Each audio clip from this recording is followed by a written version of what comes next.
अस्सलाम वालेकुम and welcome again so novel nights. तो कैसे हैं आप सब लोग? उम्मीद है आप सब लोग खैरियत से होंगे। आज हम स्टार्ट करने वाले हैं सो नोवेल को स्टार्ट करने से पहले जिसने अभी तक मेरा चैनल लाइक या सब्सक्राइब नहीं किया तो काइंडली लेके सब्सक्राइब मेरा channel and don't forget to press the bell icon ताकि आपको हर नए आने वाले नोवेल की खबर मिलती रहे।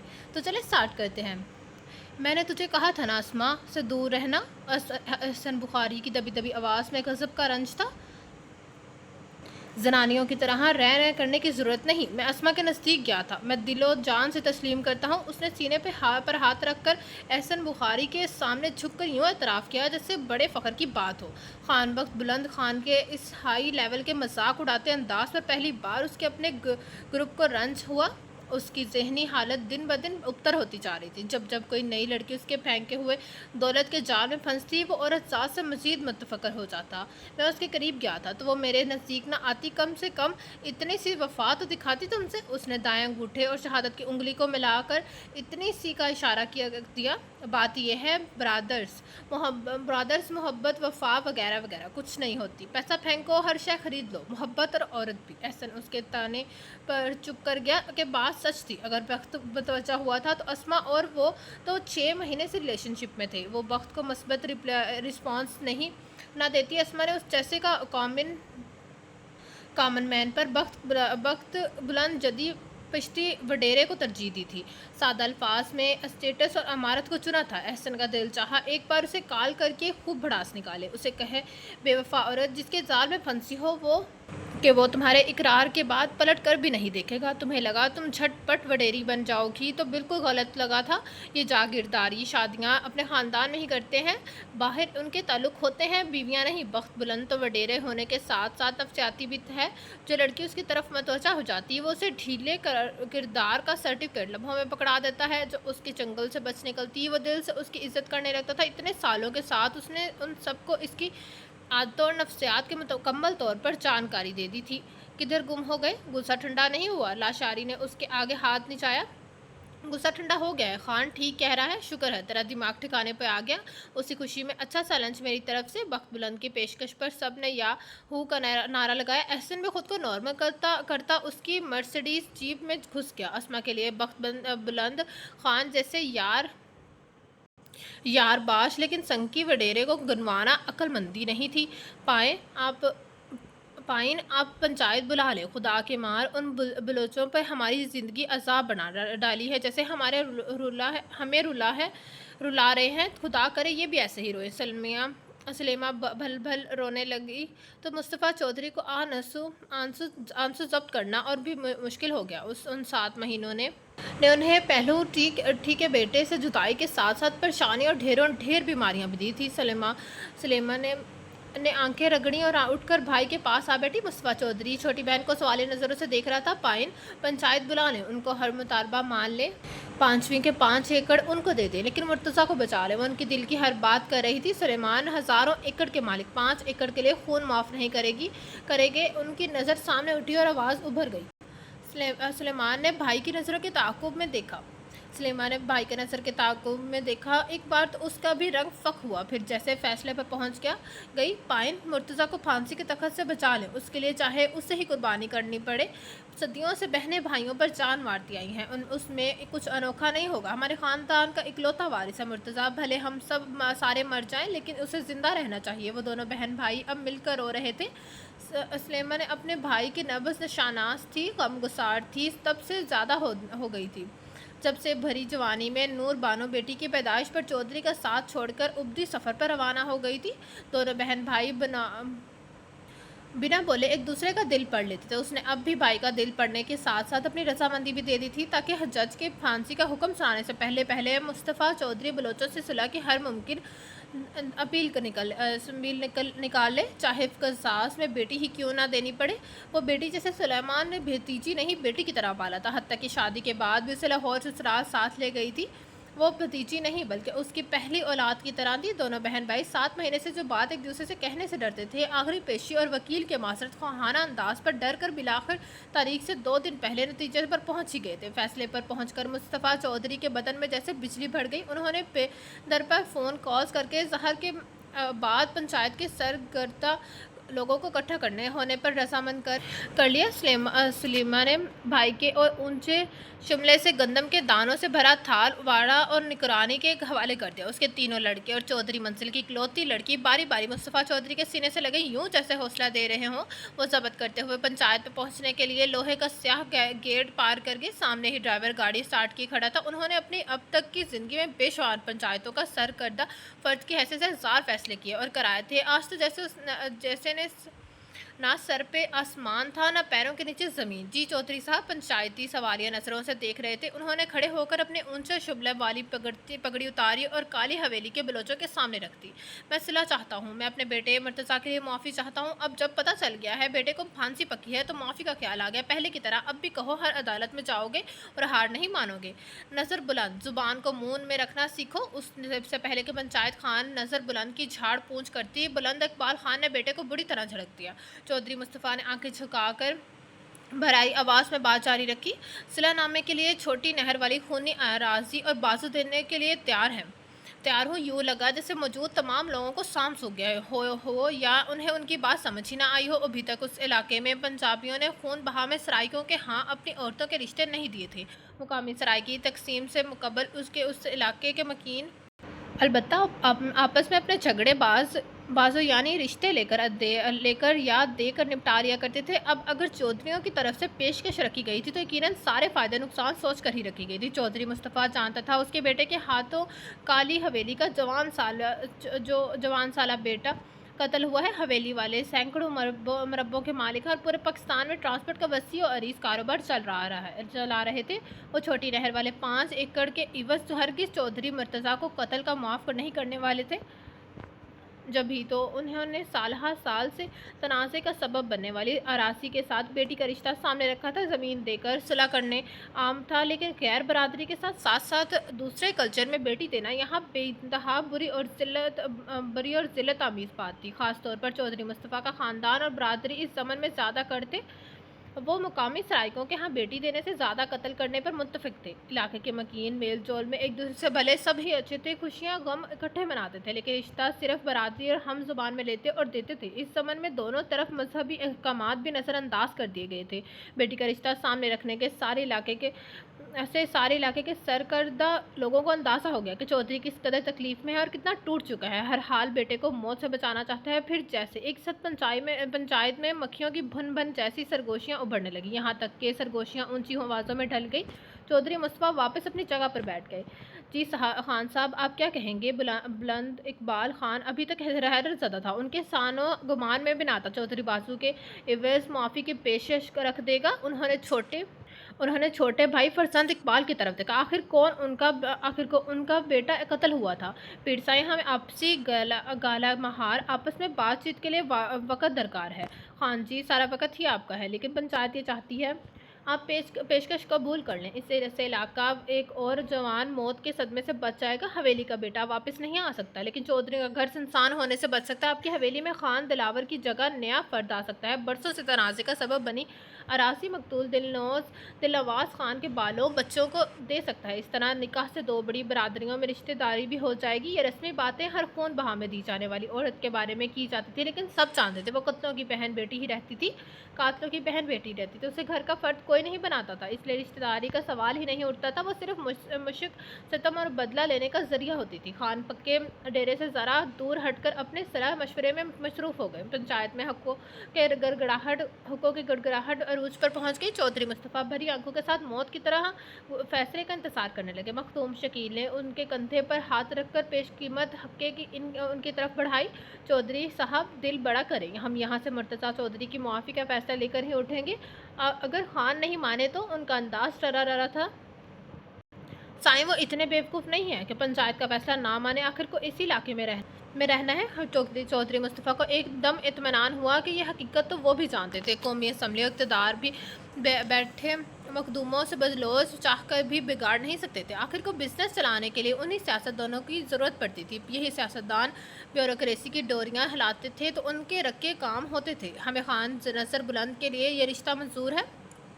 बलोच बलोच ब्रदर्स वापस अपनी जगह संभाल चुके थे। खान नज़र बुलंद ने मूंछों को ताव दिया। खान नज़र बुलंद बाल बच्चों वाले हैं। आपके छोटे साहबजादे इस निकाह के लिए मौजू तरीन है, लेकिन वो तो अभी पढ़ता है, बचकाना जहन है, कबीलदारी की तरफ उसका रुझान ही नहीं है। साईं, कबीलदारी पर मैं पढ़कर ही कबीलादारी की तरफ रुझान आता है। यूं पंचायत के फैसले पर दोनों पार्टियां मुत्तहिद हो गई। मैं भी अभी निकाह चाहता हूं ताकि सुबह की अदालत पे सारे कागजात जमा करवाकर चौधरी मुर्तज़ा की रिहाई का बंदोबस्त किया जा सके। सिलानामा लिख लेते हैं। बेटी का निकाह आप चौधरी मुर्तज़ा के आने के बाद रख लें। मैं मुअज़्ज़िज़ पंचायत को साफ बताना चाहता हूँ कि ये सारा कुछ मैं अपने बेटे को लाइल्म रख कर करना चाहता हूँ। वहाँ मौजूद तमाम लोग चौधरी मुर्तज़ा के आतिशे फितरत से भी वाकिफ़ थे। वो बहन देने के बजाय फांसी चढ़ाना कबूल कर लेता। जब ही तो फौरी निकाह की तजवीज़ मान ली गई। आप लोग इंतज़ाम कर लें। नमाज इशा तक पंचायत बर्खास्त की जाती है। शानदार से लंच के बाद वो करीबी सिनेमा में घुस गए। वहाँ से निकलकर जीप में बैठा कर अभी वो एंजेलिना जोली की बाकियाँ डिस्कस कर रहे थे कि उसे घर से कॉल आने लगी। दोबारा उसने नज़रअंदाज की। तीसरी बार फिर से वाइब्रेशन होने लगी। किसकी कॉल है? बाबा साईं की। बख्त खान अभी जागीर पहुँचो। खैरत बाबा साईं? हाँ खैरियत है। पंचायत में बैठे हैं, तुम्हारी ज़रूरत पड़ गई है। जिस भी हाल में हो, ईशा के इससे पहले जागीर आओ। जूते कपड़े पहनने में वक्त ज़ाया करने की ज़रूरत नहीं। साथ ही फ़ोन बंद हो गया। चल हम भी तेरे साथ चलते हैं। एहसन अतर गया। बाकी टोली साथ ही रही। बखत तूने अच्छा नहीं किया। बुखारी सीरियस था। वो उसे शादी करना चाहता था। फिर तो मैंने बहुत ही अच्छा किया है। शादी से ज़्यादा फजूल काम कोई ही नहीं है। तो तुम उसकी तरह छेड़ेपन का मजाक लेना चाहते हो? लाशरी ने हाथ में पकड़े अखबार की तरफ इशारा करके मलिक के मारूफ और ज़ुबान दराज कमारे सियासतदान का हवाला दिया। यार, जो चीख में हवेली में शादीशुदा ख़ानदान ज़ादों की ज़िंदगी में देखता हूँ तो 1000 बार तौबा करता हूँ शादी नहीं करनी। अब ये तो बहानेबाजी है। असल में तुम लड़कियों से मुतफिर हो, इसलिए शादी भी नहीं करना चाहते। लाशरी ने डरते डरते असल बात कह ही डाली। वो इस पर भी मुस्कुरा दिया तो उनको अंदाज़ा हुआ एंजेलिना जोली सर पर चढ़कर नाच रही थी। जब भी मूड खुशगवार है और लाड साहब हर तरह की सुनता जा रहा है। यार, औरत हो तो इतनी ही वफादार हो ताकि ज़माना मिसाल दे। बीवियां सारी वफादार ही होती हैं, इससे बड़ा कूड़ा और कोई नहीं। कल की खबर भूल गई। बीवी ने आशना के साथ मिलकर शोहर के टुकड़े टुकड़े कर दिए। शदा सराइकी में बोलकर उसने झटका तो वो सारे लाजवाब होकर हंस दिए। सहील यार, मैंने अगर ज़िंदगी में कभी शादी कराई तो तुम पंजाबियों में कराऊंगा। पंजाबी और हमारी सराइकी औरतों के मिजाज में ज़मीन आसमान का फ़र्क है। मैंने अब ज़रूर मुशाहिदा किया है कि इनमें नखरे कम होते हैं, साईं छेड़ा झगड़ा भी कम होता है। एक हमारी औरतें तौबा तौबा। लाशारी ने अपने ख्यालात का इजहार किया। उनके ग्रुप में सुहेल अकेला पंजाबी था। बख्त बुलंद खान समेत बाकी सारे सराइकी थे। बड़ी गलत बात है, अपनी ही औरतों को गलत कह रहे हो। सुहेल ने हिस्स उठाया कि मैंने गलत किसने कहा है? हम तो मुशाहिदा बता रहे थे। लाशारी ने बात से फिरना चाहा तो सुहेल ने पीछे से गद्दी पकड़ ली। उसके वावेले करने पर छोड़कर पीछे हट गया।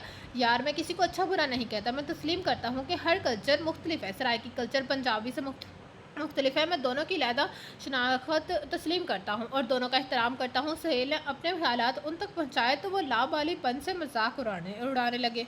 देखना कमीना सियासतदान बनेगा साला, कैसी डिप्लोमेटिक तकरीर करता है। बख्त ने सराइकी में ज़ोरदार चोट की। सियासतदान बन जाऊंगा, तेरी तरह अंजुमन गवारा गान बनाने के ढीले मंसूबे नहीं बनाऊंगा। सुहेल ने भी कारीवार करने की कोशिश की। ढीले मंसूबे? How funny. करैक्टर ढीला कहते तो मान भी लेता। बेटा, तुझे ये भी मानना पड़ेगा, ज़रा डिग्री तो पूरी होने दे। जिस दिन तेरे बाबा साईं को जोश आ गया, उन्होंने एक दीनी तेरे कान के नीचे और तूने मौलवी साहब से पहले अपने किसी चिच्चर मेरे मसीर ही को कबूल है कह देना है। सुहेल की नक्शा कशी पर लाशारी हंसा तो बख्त बुलंद ने बेतरक उनकी शान में गुस्ताखियाँ करते जीप डेरे की तरफ मोड़ दी। अच्छा खासा कट था। व्हीकल रंगीन पाइयों वाली चारपाइयों के अलावा लकड़ी की मुत्तफ़िक़ कुर्सियाँ लगी भी नजर आ रही थी। मिनटों में खान बुलंद इकबाल और फरजंद इकबाल उसके पास थे। बख्त बुलंद इकबाल खान जब भी हद दर्जा संजीदा होते पूरी ख़ानदानी जाबत से नाम के साथ दोबारा खान लगाया करते। बख्त बुलंद अलर्ट हो गया, यानी मामला बहुत संजीदा था। जी बाबा साईं। वो मौतब हुआ तो दोस्त भी मज़ीद मौतब हो गए। जीप की चाबी दो। उसे जीप बाप के हाथ पर रख दी तो उन्होंने लाशारी की तरफ बढ़ा दी।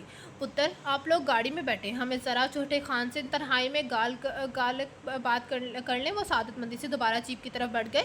छोटे खान, अभी चौधरी मुस्तफ़ा की छोरी से तुम्हारा निकाह है इसलिए बुलाया है। बाबा साईं, उसकी आवाज़ बुलंद हुई तो बुलंद इकबाल ने नागवारी से हाथ खड़े करके उसे रोका। बाबा साईं नहीं, खान साईं ये बलोचों और काली हवेली के सरबराह की हैसियत से मेरा हुक्म है।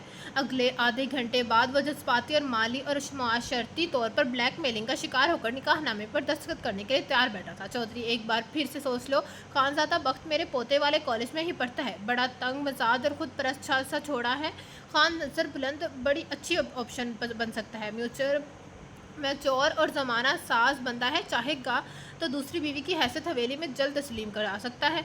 मखदूम शकील ने चौधरी मुस्तफ़ा को एक बार फिर से नज़रसानी की पेशकश की। पीर साईं, खान नज़र बुलंद की तो अपनी बेटी इसके जितनी होगी, उम्र में बड़ा फ़र्क है। अब उसे अपने हाथों से मार रहा हूँ तो कोशिश कर रहा हूँ मौत आसान दूँ। हौसला करो चौधरी। पीर शकील ने रस्मी कलमात कहे कि जानते तो सब थे खून बहा में जाने वालियों के साथ क्या सलूक किया जाता है।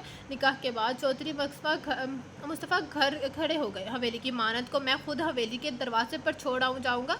आप लोग ये जहमत ना करें तो मुझे ज़्यादा खुशी होगी।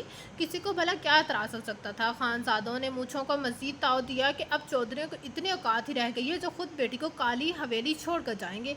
लाशारी और सहेल इस सूरत हाल पर हक्का बक्का खड़े थे, जबकि बख्त बुलंद शदीद गैस और दूसरों के सामने बुलंद बांग शादी न करने के दावे की मलिया मेट होने पर शर्मिंदगी से फंकारता फिर रहा था। सहेल ने सोचा ही ना था कि उसका मजाक में खींचा नक्शा चंद मिनट में बाद मनोअन दुरुस्त साबित होगा। तुम लोग इम्तियाज़ के साथ वापस लाहौर चले जाओ तो हमारी तरफ से हमारी भरचाई को बहुत मुबारक देना। लाशारी ने बोझल माहौल को छेड़छाड़े से तब्दील करना चाहा। सहेल ने भी मुस्कुराकर साथ दिया तो भुना गया। उससे पहले कि लाशारी और सहेल की इज्जत का फलूदा बनता, दोस्ती हमेशा के लिए छूटती। चौधरी मुस्तफ़ा बगैर पगड़ी के उन तक पहुँच गया। सहेल ने एक्सक्यूज़ मी कहकर लाशारी को इशारा किया तो थोड़ी दूर जाकर खड़े हो गए। बख्त बुलंद, बेटा, अपना दिल निकाल कर तुम्हें दिया है। बेटे की जान बचाने की खातिर बख्त ने चौधरी की बात ही काट दी। अंदाज में तमस्कर और तहकीर दोनों थे।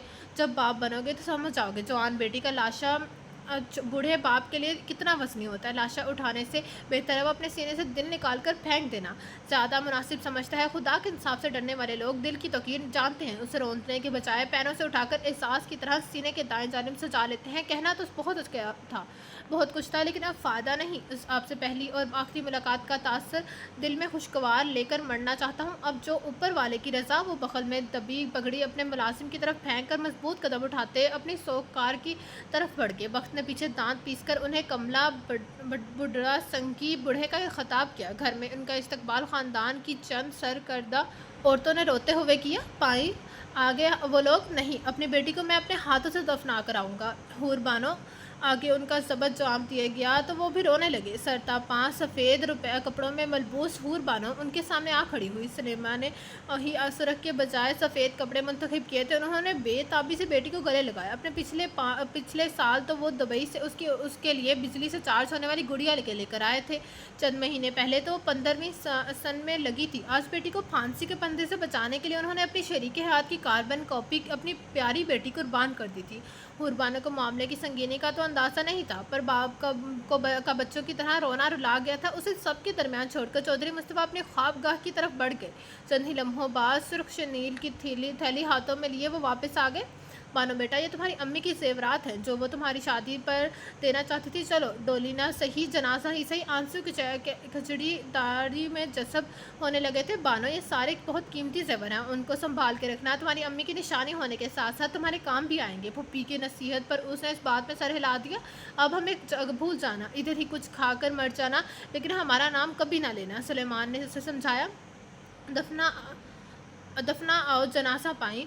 एक जनाजा तो चौधरी मंजिल से निकलना ही था। चलो, हूर बानो का ही सही। उन्होंने सफ़ेद कफन नुमा जोड़े में मलबूस फूलों जैसी कमसन बेटी का हाथ पकड़ा और गाड़ी में बैठ गए। हौसला करें चौधरी साहब। शेर अली उनका जवानी का साथ ज़्यादा और मुलाजिम कम था। उसने जवान ड्राइवर से चाबी पकड़ ली ताकि खुद बतौर ड्राइवर उनके साथ काली हवेली जा सके। मैं तो कहता हूँ छोटे दरवाजे पे धही रानी को छोड़ आते हैं ना शेर अली ना। जब पंचायत में बेटी में ना दे डाली तो अब छोटे दरवाजे से छुप कर वापस आने पर कौन सा इज्जत वापस आ जाएगी। बड़े दरवाजे पर ही चलो। जागीर वाले देखे तो सही कैसे चौधरी मुस्तफ़ा जलील हुआ। ऐसे न कहें चौधरी जी, मेरा दिल फट जाएगा। शेर अली की आवाज़ भर गई। शेर अली, तूने तूने या तेरे बाप दादा ने या इस इलाके के किसी मकी ने देखा कभी किसी कमी कमीने भी अपनी ज़ात बरादरी और माँ बोली बोलने वालों से हट कर रिश्ता किया है? शेर अली ने नफ़ी में सर हिलाया। मैं तो कमी कमीनों से भी गुजर गया शेर अली, मेरे जैसा बेहमियत और ग्राह कौन होगा इलाके में? मेरा बच्चा तो उसकी शादी ना समझ लेना, तो उसको शादी ना समझ लेना। काली हवेली तेरी कब्र है, अब से तो हमारे लिए और हम तुम्हारे लिए मर गए। कोशिश करना उनके से कम रिश्तेदारों को पता चले तू चौधरियों की बेटी है। जब तेरे भाई को पता चलेगा वो गैरत से मर जाएगा। जैसे मैं मर रहा हूँ उससे ज़्यादा शर्मनाक बात अब ज़िंदगी में ना होगी। मुर्तज़ा आ जाए तो फ़ौरन ही इलाका छोड़ देंगे, वहाँ जा बसेंगे जहाँ कोई जानता ही ना हो, किसी को पता ना हो। चौधरी मुस्तफ़ा की एक बेटी भी थी, वो बाप के साथ लिपटी बाप के रोने पे सिसक रही थी। जिस पे से मरियम बाजी की शादी हुई थी, उसका भी दिल तो करता था शादी हो जाए, पसंद के कपड़े मिलेंगे, रोज़ मरियम बाजी की तरह होटल से खाना खाया करेगी। मरियम बाजी की तरह अच्छे कपड़े पहनकर तेज़ सुर्खी लगाकर तैयार होकर आउटिंग पर भी जाएगी। लेकिन ऐसी शादी होगी उसने बिल्कुल नहीं सोचा था। बाप इतना रोएगा ये तो उसके सानो गमान में भी ना था। बस करें चौधरी साहब, मेरा कलेजा फट रहा है। शेर अली ने दहाई दे डाली। बानो मेरी बात सुनो, गौर से सुनना। उन्होंने बेटी का सर ऊपर उठाया। तुम दुश्मनों में जा रही हो, वहाँ कोई हम नफस या हम जुबान नहीं होगा। कोई उम्मीद ना रखना मेरी बेटी, उम्मीद ज़्यादा तकलीफ देती है। जैसे भी हालात हों शोहर की वफादार रहना। वो दुश्मन है, वो हम जुबान नहीं है। फिर भी वो तेरा शोहर है। अच्छी औरत वही होती है जो शोहर की इज़्ज़त को इज़्ज़त समझती है। धीरानी उसकी वफादारी में सचमुच जान देनी पड़े तो खुद अपनी जान ले लेना। ये मुझे यकीन है फरिश्ते खुदकुशी में नहीं लिखेंगे। जाने थे चौधरी साहब, हम क्यों धीरानी के दिल में नफरत डालकर भेजें?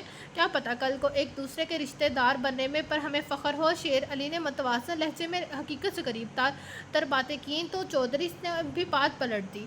नहर वाले पाँचवें एकड़ तेरे नाम करती हैं, क्या पता किसी तरह तेरे काम आ जाए, तेरी मौत आसान हो जाए। शेर अली ने तड़प कर गाड़ी रोक दी। उसने रुख मोड़कर अपना हाथ अपने बड़े चौधरी के घटना पर रख दिया।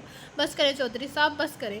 सुहेल और लाशरी ड्राइवर इम्तियाज़ के साथ लाहौर के लिए निकलने लगे थे कि वक्त बुलंद ने उन्हें रोक लिया। इम्तियाज़, तुम मेहमानों को बाग वाले वडेरे के ले जाओ, मैं बीबी जान से मिल आऊँ, फिर इकट्ठे निकलते। पागल हो गए हो? कुछ ही देर पहले तुम्हारी शादी हुई है, तुम हमारे साथ जाने की बात करे और सुकून से हफ्ता भर रुको इधर। पागल मैं नहीं, तुम हो गए हो। एग्रीमेंट को पता नहीं क्या समझ रहे हो। दुश्मनों की बेटी है वो, हवेली के नौकरों से भी गई गुजरी। तुम उसे मेरी बीवी बना दो। हमारे यहाँ गैर खानदान, गैर जुबान और गैर बरादरी की औरतों को बीवी नहीं बनाया जाता। वक्त बुलंद ने सारा गुस्सा उन पर निकाला। तुम्हें तो पंजाबियों में शादी करने का शौक था, देखो अल्लाह ने कैसे पूरा कर दिया। अब तुम लोग समझो ना समझो तो भाभी तुम्हारी वाइफ। सहेल ने संजीदगी से उसे समझाने की कोशिश की। मुझे शादी के नाम से ही नफरत है। ऐसे ही शुगर लगाने के लिए तुम्हें छेड़ाने की खातिर कह दिया था। मुझे पंजाबी लड़कियां पसंद हैं, पंजाबन से शादी करूंगा। मैं लालच भेजता हूँ शादी बीवी पर, वगैरह वगैरह। यहाँ प्यारी की किस्में खाने वालियाँ वफादार नहीं, वो बदले में आई कहाँ से वफा करेगी? मेरा खून खोल रहा है। टके की लड़की की खातिर बाबा साईं ने भाई के कातिल को माफ़ कर दिया। चंद दिन बाद फैसला था, उनके घर में लाश पड़ी होती। चाची भी जान और हमें भी सुकून नसीब होता कि भाई का कत्ल भी अपने इंजाम को पहुंचा। नज़र बुलंद के पुकारने पर वो वापस मुड़ गया तो इम्तियाज़ ने जीप का रुख बाग वाले वडेरे की तरफ कर दिया। अक्सर शिकार के लिए आए मेहमान भी वहीं ठहरते थे। गनीमत ये था बाग वाले वडेरे का नया अनाई वह देसी मुर्गी भी लाजवाब पकाता था। इम्तियाज़ ने फ़ोन करके बता दिया कि खाने पीने का इंतज़ाम भी किया जाए। मेहमान अभी कुछ देर डेरे पर रुकेंगे। काली हवेली के सारे मर्द इकट्ठे हुई हवेली के बड़े गेट से दाखिल हुए तो आगे हवेली की औरतों की बीन सीना चीरने लगे। यूँ लगा जैसे खान दिलनवाज खान आज फिर से कत्ल हुआ था। खान दिलनवाज की बीवी का सर खुला और चीखें आसमान छोड़ रही थी। अनायत बीबी ने अपने शोहर फरजंद इकबाल का गिरबान पकड़ लिया। साईं, आप दिलनवाज को भूल गए। मुझे दिलनवाज का पुत्र एक लम्हे नहीं भूलने देता। उसने खान दिलनवाज की मौत के बाद पैदा हुए उसके बेटे को बीबी जान के बाजू से लेकर सबके सामने लहराया। हौसला करो अम्मा, ख़ास मौक़ों पर ख़ुद से छोटों को भी प्यार और एहतराम में सराय की अम्मा और अब्बा कहकर मुखातिब कर लेते हैं। खान बुलंद इकबाल ने मुदाखलत की। हवेली से खान दिलनवाज का मुर्दा जनासा निकला था, लेकिन चौधरियों की हवेली से जिंदा निकला है। पूरा इलाका थू थू कर रहा है। बहन बेचकर ज़िंदगी खरीदी है चौधरी मुर्तज़ा ने। ये ऐसा ज़ख्म है जो उसकी ज़िंदगी मौत से बदतर बनाए रखेगा। समझो तो सही। लेकिन औरतें नहीं समझ रही थी। उन्हें सिर्फ इतना पता था कि दिलनवाज से कत्ल मुआफ़ कर दिया गया है। खान बख्त बुलंद माँ से पहले फूफी यानी बीबी जान की तरफ बढ़ा तो बीबी ने मुंह फेर लिया। वो माँ, चची, बीवी, भरजाई और फूफी के सामने जा खड़ा हुआ। तुझे कंधों पर उठाकर उनके कंधे घुस गए बख्त, और तूने उनके कातिल की बहन को बीवी बनाकर माफ़ कर दिया। भरजाई, मैं बेकसूर हूँ। वो औरत होता तो उनकी तरफ चीख कर रो पड़ता, लेकिन खान बुलंद इकबाल को रोते हुए मर्द बहुत बुरे लगते हैं। उन्होंने बचपन से ही हवेली के सारे लड़कों को मर्द रोते नहीं पर पक्का कर दिया था। नज़र बुलंद का 11 साल का बेटा अगर अभी उन्हें रोता नजर आता तो पोते को भी कड़ी सज़ा देते थे और सचमुच रोने भी ना देते। जो रोता रहता उसकी सज़ा बढ़ा दिया जाते। बीबी जान उन्होंने खुद से छोटी और फरजंद इकबाल से बड़ी बहन को पुकारा, उन कम अकल औरतों को समझाओ, खान कैसा कारी जख्म लगा कर आए हैं, कुत्ते की तरह अपने जख्म के कीड़े चाटता रहेगा। चौधरी मुर्तज़ा मुझे किसी को कीड़े नहीं चटवाने बाबा साहब, मुझे मेरे साईं के कातिल की मौत चाहिए। सबाहत हलक फाड़ के चीखी। बीबी जान उसे अंदर ले जाओ और समझाओ, पंचायत में बड़े ऊंचे दिमाग वाले मर्द बैठे थे, उनकी सुननी और माननी पड़ती है। औरतों की तरह उनकी खोपड़ी छोटी नहीं होती। भी भाईजान दुश्मन की बेटी हवेली की कवारे बहू बन गई है, उधर ऐश करेगी, हवेली के वारिस जनेगी। उनके मोटे कल के आए तकसीम के वक्त हिजरत करके आए चौधरी की बेटी तकसीम परखों की हवेली की बहू बन गई और उनका छोड़ा भी बच गया। वो तो हर तरह से फ़ायदे में रहे भाईजान, खुद से ऊंचे लोगों में बिना खर्चे की छोरी भी पढ़ना दी, लड़का भी बच गया। मेरा दिल नवाज दुनिया से चला गया, कैसे समझाऊं भाईजान। बीबी जान दिल नवाज के नाम पर अगर दहाड़े मारने लगी तो बख्त बिला ने ज़बरदस्ती साथ लगा लिया। वो हवेली के कवार नहीं है जो हवेली की नस्ल बढ़ाए, नौकर है, कामकाज के लिए है। जब मर जाएगी तो हवेली से धूमधाम से जनाजा निकालेंगे, चौधरी मुर्तज़ा को चैन नहीं लेने देंगे। फरजंद इकबाल ने बीवी बहू समेत हवेली की औरतों को तसल्ली दी, बल्कि साथ ही आने वाली की पोजीशन तय की। मर्द सारे मर्दाने की तरफ बढ़े तो बख्त बुलंद भी बीबी शान को साथ लगाए सब औरतों के साथ हवेली के अंदर वन हिस्से की तरफ बढ़ाया। बड़ी खिड़कियों वाले हॉल की एक जानिब बीबी जान का कीमती रंगीन टुकड़ों वाली गंदी बिछा जहाज़ी साइज तक लगा था। वो बीबी के साथ ही उस पर बैठ गया। ये बाबा और चाचा साईं का फैसला था। मुझे लाहौर से एमरजेंसी में बना बताए बुला लिया गया। सबाहत पास पड़े सोफे पर बैठी सिसक रही थी। अनायत और सफ़िया उनके पास तख्त पर आ गई। बैरो सबा को पानी पिलाओ, बच्चे अपने पास ले जाओ, किधर मर गई हो सारी की सारी। बीबी जान ने बख्त बुलंद को नज़रअंदाज करने का सिलसिला जारी रखा। उसने बीबी जान के हाथ अपने हाथों में जकड़ लिए। मुझ पर यकीन नहीं है बीबी जान, तू छोटा था, तू कहता था मैं पंजाबी छोड़ी से ब्याह रचाऊँगा। तूने मेरे दिल नवाज के इवज़ पंजाबन से ब्याह कर लिया। उनकी आंखों से आंसू कतार दर कतार बहने लगे। बीबी जान मैं सारी ज़िंदगी शादी नहीं करूँगा, मुझसे तफील भाई जैसी जिल्लत नहीं करवाई जाती। अब तो करवा लिया, वो भी दुश्मन की छोड़ी से। वो ये तो तफील के जाल से ज़्यादा तेरी इज्जत ख़राब करेगी।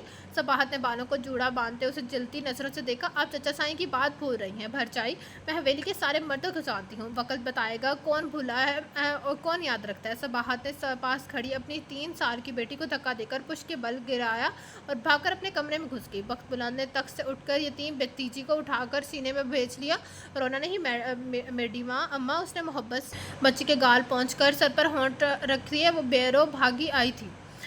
साईं मेरे को पकड़ा दो, उसने बच्ची नौकरानी की तरफ बढ़ा दी। बीबी जान अम्मा साईं इजाज़त दे, शहर वाले दोस्त बाग वाले वडेरे पर इंतज़ार करें। ओए अम्मा, शहर से दोस्त आए थे तो हवेली तला भिजवाते। मोए माँ धोखे के हाथ का सरा हुआ खाना खा रहे होंगे, क्या सोचेंगे हवेली की मेहमानदारी का। बीबी जान हालात ही तो ऐसे हैं, मुझे ज़रा भी खबर होती तो उनके साथ ना लाता। अब तो जो होना है था वो हो गया। बीबी जान ख़ानदानी चाहत को लेकर बड़ी हसास थी, तासुब से हाथ मिलने लगी। बीबी जान बाग वाले वडेरे पर नया नाई आया है, ढाढ़ा सोना पकाता है, आप परेशान ना हो। रखी ने नई तला देकर उनका हम गलत करना चाहा। इजाज़त, वो सामने झुका। फिर कब आओगे छोड़े, अभी तो मेरा दिल ठिकाने पे तो अभी नहीं तो भी अच्छा नहीं लग रहा। उनकी बात पर सबने आह भरी। जब आप हुक्म करेंगी तो मैं हाजिर हो जाऊंगा। उन्होंने पैर नीचे करके चप्पल ढूंढी। चल तुझे विदा कराऊं। उनकी तकलीद में सफ़िया रखी और बच्ची उठाए बैरो भी चल पड़ी। वो भी गेट पर ही थे जब सफ़ेद सोक एन गेट के सामने रुकी। चौधरियों की गाड़ी देखकर अहाते के नौकर भी बाहर निकला और मर्दान खाने से मर्द भी। रात की अवलीन पहर में भी अच्छा खासा रश लग गया उस इलाके में। बात जो अनोखी थी, वो थे सफ़ेद कपड़ों में मलबूस, मुंह सर लपेटे, लंबी तार सी लड़की गाड़ी से निकल हवेली के गेट से अंदर की तरफ बढ़ी तो वो छोटे गेट से बाहर निकलकर अपनी जीप में बैठ रहा था। रखी, उसको हमारी नज़र से हटा ले, उसको दूर ले जा। सफ़िया ने बुलंद आवाज़ से रखी माई को हदायत दी तो रखी उसे हवेली के पिछले खुले सहन के पार बने नौकरों के क्वार्टर्स में ले आई। खान बुलंद इकबाल के गरजने की आवाज़ दूर दूर तक सुनाई दे रही थी। मिनटों में हवेली में सन्नाटा छा गया। तो इधर बैठ चोरी। रखी ने घर तेरे बान की नंगी चारपाई की तरफ इशारा किया। वो हाथ में दबी मखमली थैली को मज़ीद सख्त से दबो कर बैठ गई। माहौल पर दहशत इतना तारी थी कि اس کے سارے احساسات چند منٹ میں منجمد ہوئے پڑے تھے۔ رونا تو بالکل ہی نہیں آ رہا تھا، بلکہ ایک طرح کی سنسنی اسے محسوس ہو رہی تھی۔ اس کے ایڈونچر پسند اور لاابالی طبیعت زیادہ دیر تک رونا دھونا نہیں کر سکتی تھی۔ اسے تو یہ سب بڑا فلمی لگ رہا تھا۔ اسے اتنا پتا تھا لالا مرتضیٰ گھر آ گیا ہے تو اسے بھی واپس لے جائے گا، تب تک اسے ہر حال میں کالی حویلی میں رہنا تھا۔ کالی حویلی میں سیاہ ماربل کا بے تحاشا کام تھا، اسی نسبت سے حویلی کا نام ہی کالی حویلی پڑ گیا تھا۔ چھوری ادھر سے باہر نہ نکلا جب تک میں نہ کہوں، اور کسی دوسری نوکرانی سے زیادہ بات چیت کی ضرورت نہیں۔ میں بی بی جان سے کسی اور کام سے پوچھ کر اور سونے کی اجازت لے کر واپس آتی ہوں۔ اسے سر ہلا کر دیا تو رکھی تیزی سے باہر نکل گئی۔ آپ نے دیکھا بی بی جان، انہوں نے سفید کفن پہنا کر ہماری حویلی میں اپنی چھوری بھیجی ہے۔ نظر بلند کی بیوی ریشم نے بی بی جان کو متوجہ کیا۔ میں سارا کچھ میں نے سارا کچھ دیکھا ہے، مجھ سے کچھ چھپا ہوا نہیں ہے۔ سارے نوکر چاکروں کو میرا حکم بچا دو۔ رکھی چودھری کی چھوری گیٹ سے باہر نہیں جا سکتی، اس کی ہر وقت کڑی نگرانی کرنی ہے، کچھ کھا کر مرانا چاہے جو حکم بی بی جان کا۔ رکھی نے سعادت مندی سے سر ہلایا۔ رکھی کو اس کو اپنے ساتھ رکھو، ہر وقت نگرانی کرو۔ مجھے لگتا ہے چودھری نے پٹی پڑھا کر بیچا ہے، خودکشی کرے گی یہ چھوری، اس کو مرنے نہیں دینا، پر خان بخت بلند کی زال بھی بننے نہیں دینا، سمجھ رہی ہو؟ ایسے جیسے اب اکیلا چھوڑ کر آئی ہو، اکیلا ہرگز نہ چھوڑو، سمجھ رہی ہو؟ سب سمجھ رہی ہوں بی بی جان۔ رکھی کا خاندان نسل خدمتگار تھا، حویلی والے اس پر آنکھیں بند کر بھروسہ کرتے تھے، باقی باتیں اور ہدایتیں ساتھ ساتھ چلتے رہیں گی۔ ایک دن کا کام تو ہے نہیں، اب جلدی جا، اس کے پاس کوئی کانٹ ہی نہ کیے بیٹھی ہو۔ تم سارے لوگ بھی جاؤ، ہمیں دل نواز کا غم منانے دو، صبح کو ملاقات صحیح ہوگی۔ بی بی جان نے باقی نوکروں کو بھی اشارہ کیا۔ رکھی واپس آئی تو وہ اسی جگہ پہ اسی پوزیشن بیٹھی تھی جیسے چارپائی کانچ کی ہو اور اس سے ذرا اسے ہلنے پر ٹوٹ سکتی ہے۔ چادر اتار دے چھوری، اب بھی یہی حویلی تیرا سب کچھ ہے۔ میری باتیں تمہیں سمجھ میں آتی ہیں؟ سمجھ آتی ہے پر بول نہیں سکتی، صرف پنجابی اور اردو بول سکتی ہوں۔ بسیدہ سے سامان سے بھرے کمرے میں اس کی آواز یوں گونجی جیسے لوہے کے تھال میں چاندی کے سکے گرے ہوں۔ رکھی نے بے ساختہ اس کے سر سے چادر اتار کر چادر میں چھپا چہرہ دیکھنا چاہا۔ چادر کھینچنے کی دیر بادلوں سے اچانک چودھویں کے چاند کے نکل آنے کا منظر بن گیا۔ ماشاءاللہ چھوری، تو بالکل چودرانی نور بانو جیسی ہے۔ بہو وہی، اتنی ملوک عمر میں کیسا ظلم ہو گیا تیرے ساتھ؟ تجھے تو محلوں میں راج والی کرنے والی ہونا چاہیے تھا، کالی حویلی کی نوکر بنا دی گئی۔ حق ہاں، بانو نے قدر ہچکچا کر اور پھر شاید ایک دم فیصلے پر پہنچ کر بغل میں دبی مخمل پوٹلی رکھی کی طرف بڑھا دی۔ اماں، یہ میری امی کی زیور ہیں، سچے ہیں ان کی نشانی، آپ ان کو سنبھال لیں، مجھے جب ضرورت ہوگی تو لے لوں گی۔ بسیدہ سامان سے بھرے اونچی چھت اور بڑی کھڑکی والے کمرے میں ایک نفیس سرائکی بول رہا تھا اور دوسرا پنجابی۔ دونوں کو ایک دوسرے کی زبان بولی نہیں آتی تھی، لیکن ہمدردی اور خلوص کی لہریں زبان کے محتاج نہیں ہوتی ہیں، اپنا آپ خود منوا لیتی ہیں۔ رکھی کو اس کم عمر نادان چودرانی پر ڈھیر سارا ترس آ گیا۔ وہ اتنی نادان تھی، اپنی قیمتی شے نوکروں کے حوالے کر رہی تھی، بنا رکھ پرکھے، بنا سوچے سمجھے۔ ہے بھی تو اتنی چھوٹی، اس عمر میں کہاں سے عقل لائے؟ رکھی نے آہ بھر کر پوٹلی تھام لی، اس کے سامنے ہی گڑ سے بڑی چھوٹی ڈرمی کے نیچے یوں رکھ دی کہ بالکل محفوظ ہو گئی۔ اب کوئی بھلے سارا کمرہ چھان مارتا، ڈرمی کے نیچے دھری 2 اینٹوں کے درمیان وہ پوٹلی محفوظ ہو گئی تھی۔ ننگی چارپائی چھپے گی، یہ رنگ برنگے کپڑوں کے رنگین ٹکڑوں کو جوڑ کر بنایا گیا کوٹ۔ وہ اس کی ہدایت پر عمل کرنے لگی۔ تیرا بیگ تو بی بی جان کے پاس چلا گیا، یہ میرا چھوٹا بوچھن دوپٹہ لے لو۔ بانو نے ہاتھ بڑھا کر دوپٹہ پکڑ لیا، اسے اس میں عجیب غلامانہ سی پسند آئی، پھر بھی سر پر اوڑھ لیا۔ سفید لباس پر رنگین دوپٹہ 60 واٹ کے بلب کی پیلی بیمار روشنی میں بھی اس کے خیر کن حسن کو نمایاں کر رہا تھا۔ دوپٹے کے سارے رنگ اس کی محترم چہرے پر جھلکنے لگے۔ سکٹ سمیٹ کر وہ لیٹی تو رکھی نگرانی کے لیے اس کی طرف کروٹ لے لی۔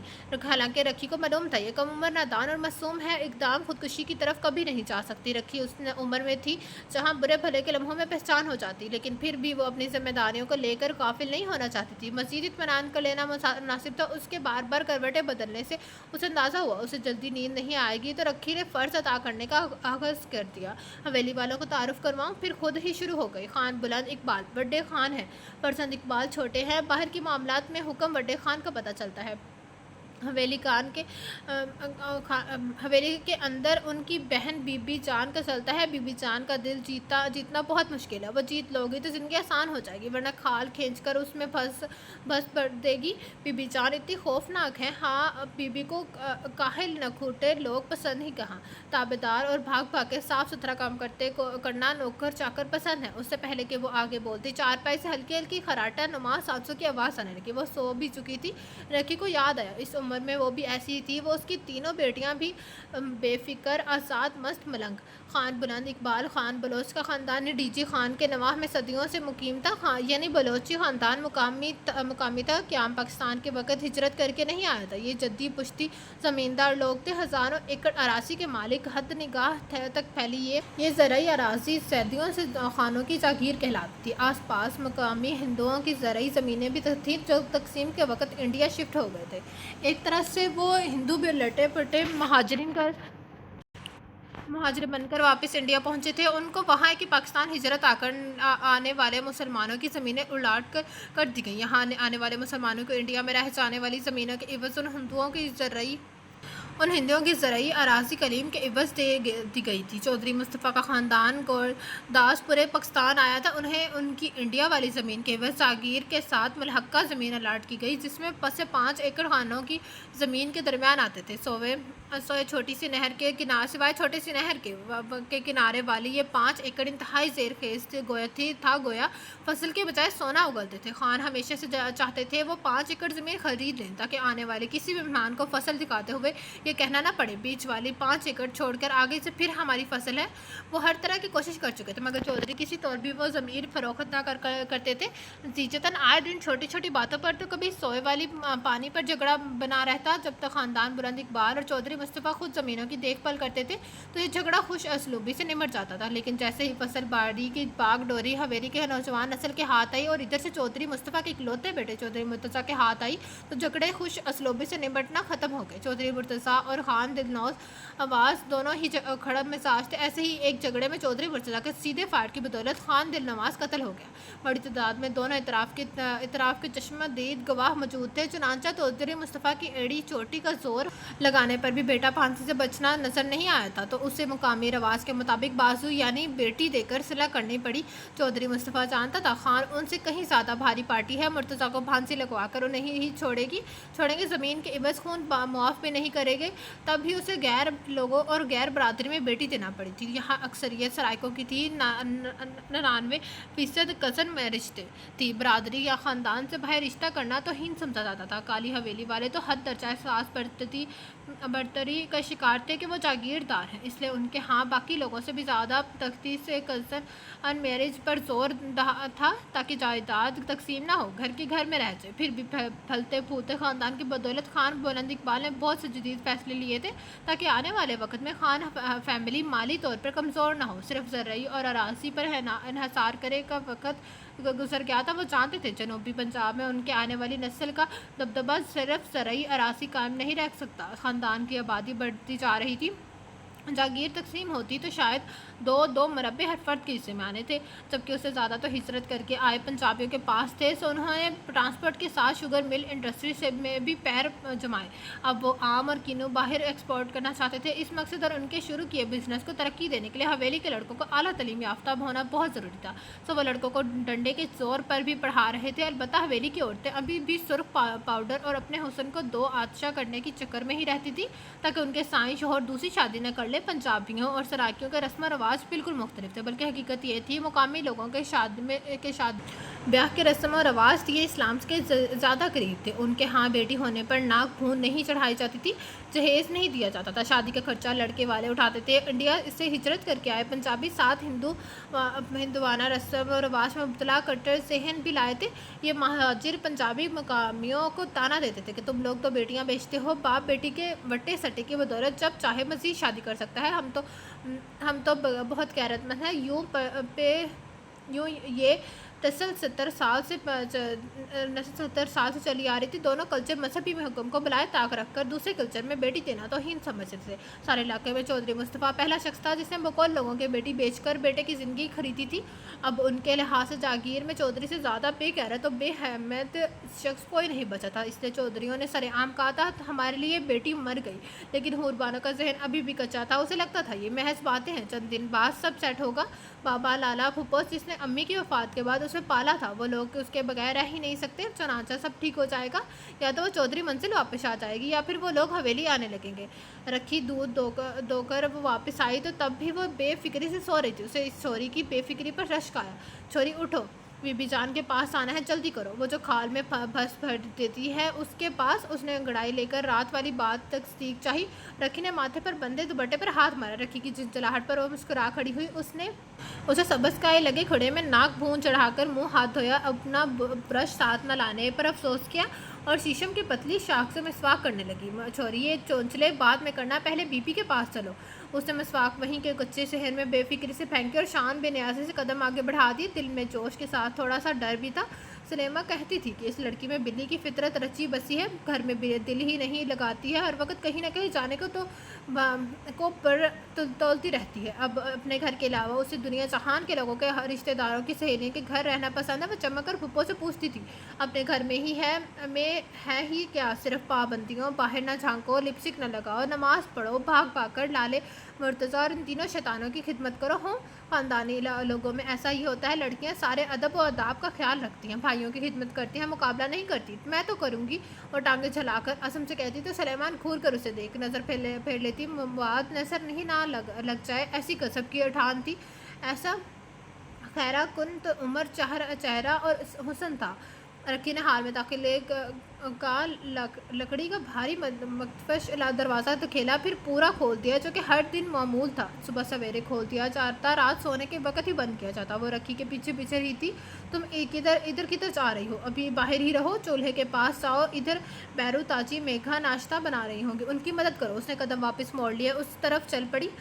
जिधर छोटी दीवार के ओट बनाकर चूल्हे और तंदूर वगैरह नस्ब थे। चूल्हों के से धुआं और चाय की महक उठ रही थी। वो तीनों तेज़ी से नाश्ता बनाने में मसरूफ़ थी। किसी ने उस पर तवज्जो न दी थी। वो उछल छोटी दीवार के ऊपर बैठकर उन्हें काम करते देखने लगी। सर पर रखी का बोचन था। बानों ने सर घुमाकर दूर नज़र आते गेट को देखा। अच्छा, तो ये गेट है जिस पर रात को मुझे बाबा छोड़ कर गए थे। गेट और घर की इमारत के दरमियान तवील फासला था, जिसपे घास की कतई और फूल की क्यारियों के साथ सायादार फलदार दरख्त भी लगे हुए थे। स्याह व्हीकल गेट की ज़हनी दीवार पर आहनी शेड नस्ब करके गाड़ियों का गैराज बनाया गया था, जिसमें अब भी स्याह लैंड क्रूज़र और सफ़ेद हैंडा अक्राड खड़ी नज़र आ रही थी। बाईं तरफ फलों की रोश अबूर करके एक और इमारत थी। उसे मालूम था उसमें खान बुलंद इकबाल के कज़न और खान दिल नवाज के हिस्सेदार का ख़ानदान आबाद था। कितनी बड़ी हवेली है, बाहर से तो इतनी बड़ी नहीं लगती है। उसने आंखें घुमा कर जायज़ा लेना जारी रखा। हवेली की बैरूनी चार दीवारें एक ही थी, लेकिन अंदर बराबर 3 इमारतें थीं, जिनमें फूलों की छोटी क्यारी थी। जितना फासला था, हवेली भले सदी पुरानी थी, लेकिन मकीनों ने उसकी हिफाजत और मजबूती में ज़रा बराबर फ़र्क नहीं आने दिया था। ज़रा सा पेंट उखड़ता या सीमेंट फ़ौरन ही बीमार बुला लिया जाता। हवेली की हिफाजत पर रखों की निशानी के तौर की जाती थी। वह पर तजस्सुस और मरूब निगाहों से जायज़ा लेने मसरूफ़ थी। जब रखी ओटे चूल्हे और तंदूर की गिर्द बनी चौथी दीवार को और से मुशाबा लफ्ज़ ओटा कहा जाता है। ये एक किस्म का ओपन एयर किचन होता है। मैं दाखिल हुई। उसने पराठों वाली चाय का थर्मास उठाया और दीवारों के साए में बिछी बड़ी बड़ी रंगीन पाइयों वाली चारपाइयों पर रखना शुरू कर दिया। बैरून ने उसे दही वाला डोंगा पकड़ा दिया। उसके देखते ही देखते हवेली की 10-12 औरतें बच्चों समेत चारपाइयों पे आ बैठी। वो उन सब ख़वातीन को गौर से देखने लगी। सबकी नाक में छोटी सी अंगूठी, नमाज पतली तार की नथली थी, हाथों में भारी कड़े और कानों में लंबे भारी अवेज़े थे। मजमूई तौर पर सब ही अच्छे शक्ल सूरत के मालिक थे। उसने बीबी जान का अंदाज़ा लगाना चाहा, तभी सारी नौकरानियाँ अलर्ट हुई थी। सलाम बीबी जान। रखी ने कदरे ताज़ीम से सलाम किया तो उसने बीबी जान सुनकर फ़ौरन रुक बीबी को देखने के लिए मोड़ा। फिर उसकी हंसी ना रुकी थी। ये है बीबी जान। उसने रखी को यूँ ठोका मारा जैसे वो या सर को या सर उसको या सर उसे मारते थे। वो सर को या सर उसे मारते थे। हारिस का मजाक उड़ाने के लिए जवाबन हारिस लाल पीला हो जाता तो सुलेमान आकर उसकी और यासर की टक्का कर क्लास लिया करते थे। کرتی تھی انہیں حارث سے سوری کرنا ہی پڑتی تھی۔ رکی کے ساتھ وہاں موجود سارے نقوش ہکا بکا رہ گئے، اس کا ہنسی کا دورہ ہی تھمنے میں نہیں آ رہا تھا۔ یہ کھال میں سب اس بھراوا دیتی ہیں، یہ وہ پھر سے منہ پہ ہاتھ رکھ کر ہنسنے لگی۔ فضا میں تیش کی لہریں سر اٹھا چکی تھی۔ بی بی جان تیز قدم اٹھا کر اس کے سامنے آ کھڑی ہوئی۔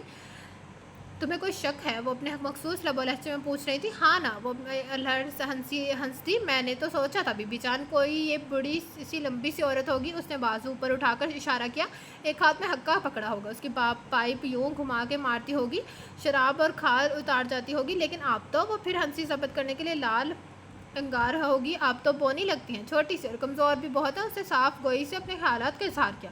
چارپائیوں پر بیٹھی تمام عورتیں سن رہ گئی، صرف دل نواز کے چھوٹے بچے کی رونے کی آواز آ رہی تھی۔ سیما بمشکل 4 فٹ سے ذرا سا اوپر قد اور کمزور سے جسم کی مالک بی بی جان نے آواز اپنے قد بد کے بالکل الٹ تھی، انتہائی بلند اور پاٹدار بوتل کے جن کی طرح سیما حاضر ہو گئی، لمبی تڑنگی سیاہ رنگ، اس پر پیلا کرتا، سیاہ لنگی اور سر پر سرخ بوچھن۔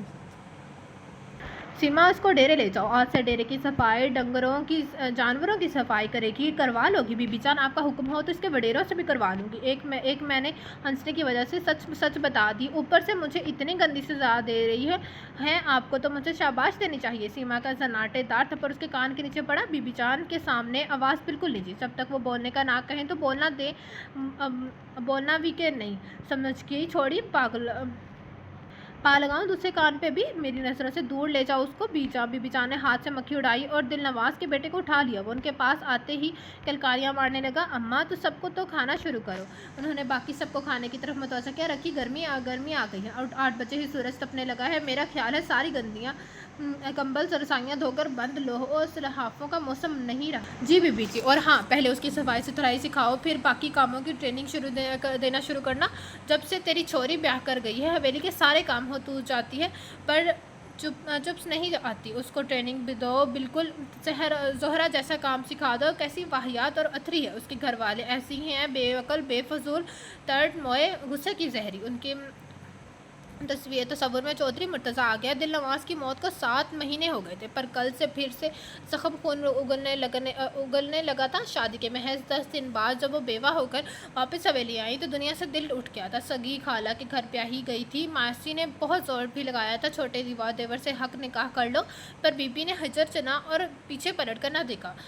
تھلی اتار دی اور زیور اتار دیا، صرف 8 تولے کے کڑے بازوؤں میں ہر وقت رہتے، جب بھی گھستے پھر سے اسی ڈیزائن کو دوبارہ نیا کروا لیتی۔ آخر کو وہ ان کے محبوب شوہر کا دیا پہلا اور آخری تحفہ تھا۔ بھائیوں نے بھی ماں کے بعد حویلی ان کی ہتھیلی پر رکھ دی۔ دل نواز پیدا ہوا تو فرزند اقبال نے بہن کی گود میں ڈال دیا، جس کو بی بی جان نے پالا پوسا۔ شادی کی اس کا تیسرا بچہ ہونے والا تھا کہ چودھری مرتضیٰ نے دل نواز کا ہجر بھی ان کے مقدر میں لکھ دیا۔ شوہر کے بعد دوسری محبوب ہستی بھی دنیا سے چلی گئی، اور جب وہ خوش تھیں تو دل نواز کا قاتل پھانسی لگنے والا ہے تو ایک نوعمر بدتمیز لڑکی لے کر قتل معاف کر دیا گیا۔ یوں تو ساری حویلی کو وہ زہر لگ رہی تھی، پر بی بی جان صباحت اور صباحت کے میکے کا رنج باقی سب سے جدا تھا۔ تو یہ تھا آج کے ناول کے فرسٹ پارٹ کا اینڈ۔ کیسا لگا آپ سب کو ناول؟ کمنٹ باکس میں اپنی رائے کا اظہار ضرور کیجیے گا۔ جس نے ابھی تک میرا چینل لائک سبسکرائب نہیں کیا تو کہانی لے کر سبسکرائب میرا channel, and don't forget to press the bell icon. آپ لوگوں سے ملاقات ہوگی کل اس ناول کے نیکسٹ پارٹ کے ساتھ۔ اللہ حافظ۔